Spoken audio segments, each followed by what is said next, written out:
Hello बच्चों, आज हम लोग करेंगे NEET PYQs topic Gauss theorem. वैसे तो मैंने चैनल पे सारी वीडियो डाल रखी है, लेकिन पहले शॉर्टकट में थ्योरी समझ लेते हैं फार्मूले, जिससे क्वेश्चन लगाने में आसानी होगी। पेन कॉपी उठाओ, जल्दी जल्दी फार्मूले नोट करो फटाफट। देखिए, गॉस थ्योरम का टॉपिक है पूरा एरिया वेक्टर होता है। आपको पता है इलेक्ट्रिसिटी में इसके पहले एरिया वेक्टर नहीं हुआ करता था। ठीक, इलेक्ट्रिक फ्लक्स क्या होता है sir? Phi equal E dot A या EDA कॉस थीटा। बहुत अच्छी बात है, यहाँ से आगे चलते हैं। तो EDA कॉस थीटा हमको मिल गया। EDA कॉस थीटा के बाद अब सीधा आ जाओ गॉस थ्योरम पे। गॉस थ्योरम क्या होती है? Phi equal Q by epsilon naught. इससे ज़्यादा नहीं समझना आज, बड़े आराम आराम। Phi equal Q upon epsilon naught. Charge कौन सा लेंगे? Enclosed in the surface. So E dot DS equal क्या आ जाता है अपने पास? Q by epsilon naught. ये पता है, मैं कुछ बात नहीं करूंगा। साइन कन्वेंशन के हिसाब से जो सरफेस के अंदर वाला फ्लक्स होगा, इनवर्ट फ्लक्स नेगेटिव लेते हो, आउटवर्ड फ्लक्स पॉजिटिव लेते हो। इससे ज़्यादा कोई बात नहीं करनी है। इसके बाद हम सीधी बात करते हैं आपके गॉसियन सरफेस, ऐसा सरफेस जिसकी हेल्प से हम किसी भी वेक्टर फील्ड का फ्लक्स कैलकुलेट करते हैं। Application of Gauss theorem, deduction of Coulomb's law, derivation हमें पढ़ने नहीं है, वैसे मैं पढ़ा चुका हूँ बहुत अच्छे से, आप लोग देख सकते हो। चार्ज वायर की इलेक्ट्रिक फील्ड कितनी आती है sir? Lambda upon 2 pi epsilon naught into R. ये lambda upon 2 pi epsilon naught into R, या कैलकुलेशन के लिए 2 के लैम्डा बाई आर, ये समझ सकते हो। उसके बाद हमने एक शीट का डेरिवेशन किया था इसका। ये शीट का आंसर आता है सिग्मा अपॉन 2 एप्सिलॉन नॉट। केवल समझना है, और चाहो तो अपना इसको इमेज क्लिक करके नोट्स बना लेना। मैं ज़्यादा टाइम नहीं दूंगा, ग्राफ आप देख सकते हैं। इसके बाद ये डबल शीट आती है।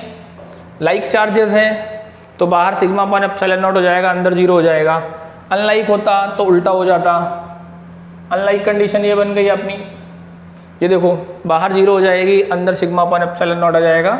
वो प्लस माइनस हमने खूब करा हुआ है।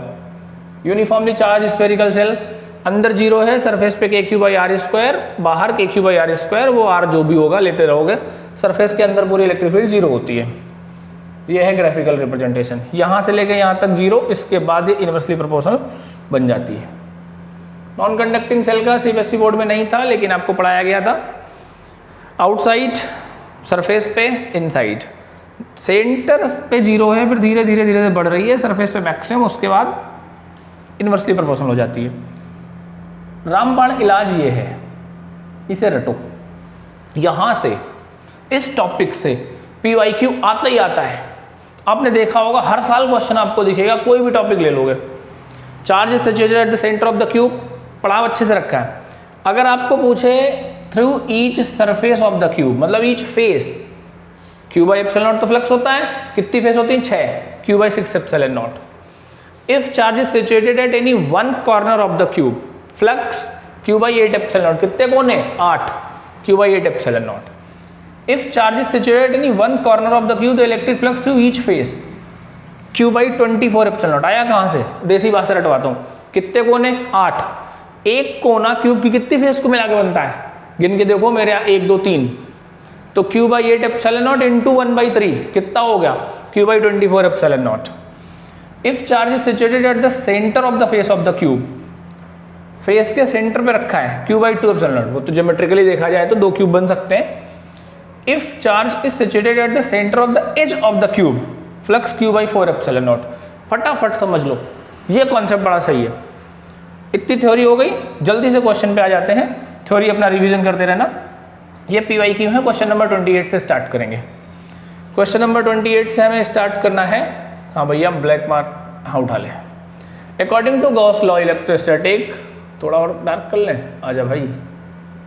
हाँ, इतना सही है। According to Gauss law of electrostatic, the electric flux through the close surface depends. Flux क्या होता है? Q by epsilon naught. किन किन बातों पे डिपेंड करेगा? चार्ज और परमिटिविटी। ऑप्शन दिख रहा है, मार दो। एरिया नहीं करेगा, quantity of charge enclose by the surface करेगा, शेप पे नहीं करेगा, वॉल्यूम पे नहीं करेगा, ए पे नहीं करेगा। कौन सा ऑप्शन? B option. इतना बिल्कुल मजे आने वाले हैं सवाल में। ठीक है जी, अगले सवाल पे आओ। 29, अबे भाग गए।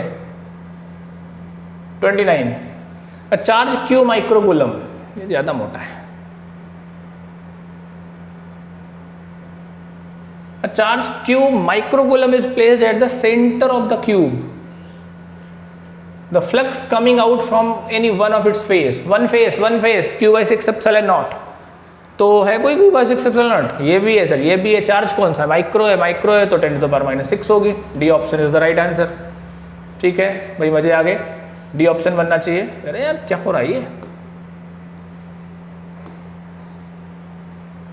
सेटलमेंट नहीं हो पा रहा। हाँ ये तो फिर भी कंसिडरेबल,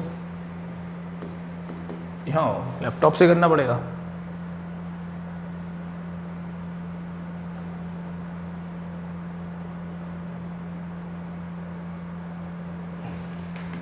हाँ ये सही है। ठीक है 30 number, E dot D S equal 0 over the surface, then E dot D S 0 का मतलब फ्लक्स 0। फ्लक्स 0 के दो कंडीशन है, चार्ज 0 हो सकता है या इनवर्ड आउटवर्ड बराबर हो सकता है। चेक करते हैं। All the charges must necessarily be inside the surface, गलत बात, इनसाइड होगा तो फ्लक्स होगा, बिल्कुल झूठ बोल रहा है ये।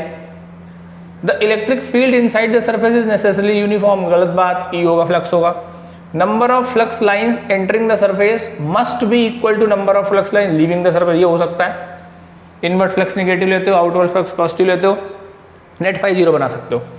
The magnitude of electric field on the surface is constant, ना कांस्टेंट होगी तो होगा, तो मेरे हिसाब से सी आना चाहिए।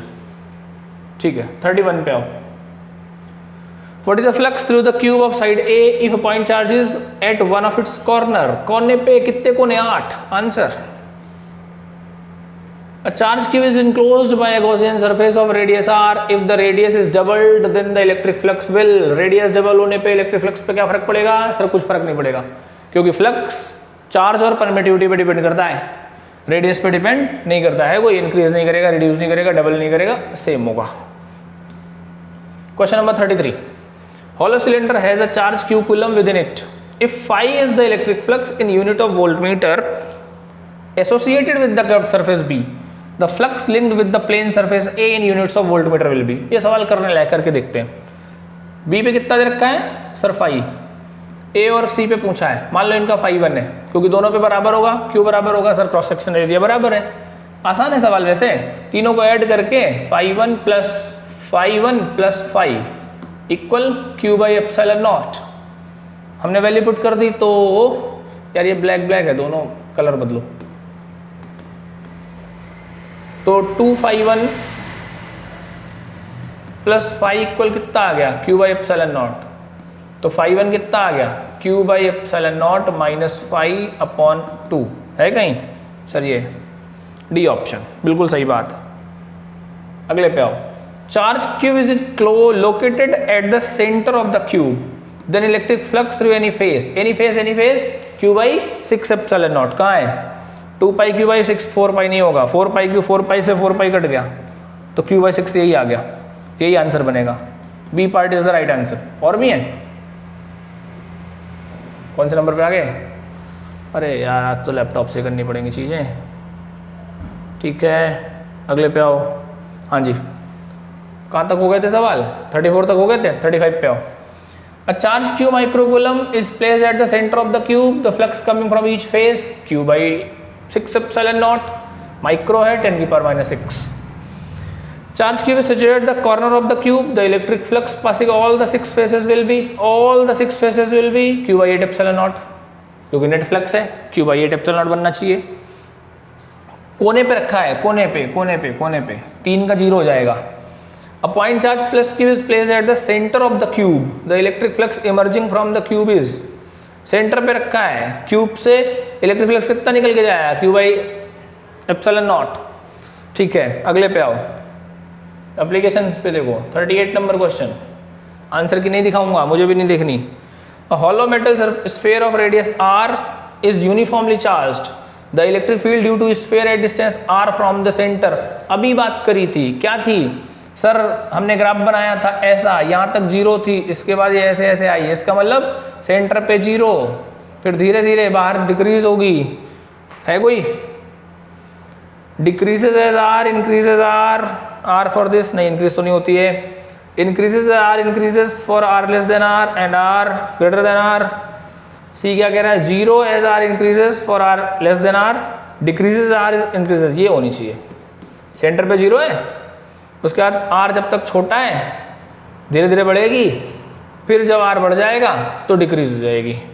ठीक ये क्या कह रहा है, zero as R increases, R less than increases, नहीं इंक्रीज तो होती नहीं है, हाँ भाई सही होना चाहिए था, ठीक है। टू पैरेलल इनफाइनाइट लाइंस, अगले क्वेश्चन पे आओ। Two parallel infinite line charges with linear charge densities plus sigma plus lambda coulomb per metre and minus lambda per coulomb metre placed at a distance 2r in the free space, what is the electric field mid point of the two lines. अच्छा सवाल है, दो line है, कह रहा है एक का प्लस लैम्डा है, दूसरे का माइनस लैम्डा है, 2r पे रखी है, तो इसके मिड पॉइंट पे चाहिए, ये हो गया r, ये हो गया r, तो E1 कितना आ गया, E1 सॉल्व करते हैं। E1 आना चाहिए sir lambda upon 2 pi epsilon not into r, E2 भी सेम आना चाहिए क्योंकि डिस्टेंस बराबर है। डायरेक्शन मार्क करो, ये प्लस का है, प्लस से दूर, माइनस के पास, दोनों ऐड कर दो, तो lambda upon 2 epsilon not plus lambda upon 2 epsilon not, 2 lambda upon 2 से 2 कट जाएगा, तो lambda upon pi epsilon not into r है कोई, नहीं ये नहीं होगा, ये नहीं होगा, ये नहीं होगा, ये होगा, बिल्कुल सही बात। 40 number, the electric field at A distance 3r/2 from the centre of the charge conducting spherical shell of radius r is E, the electric field r/2 मतलब सेल के अंदर इलेक्ट्रिक फील्ड कितनी 0, answer 41। Hollow insulated conduction sphere is given to a positive charge 10 microcoulomb. What will the electric field at a center of the sphere of radius 2 metre, centre पे 0, answer. इतने आसान है Gauss theorem का PYQ, एक बार एक झटके में हो गए, थ्योरी रिवाइज कर लेना, क्वेश्चन कर लेना, हो जाएगा काम।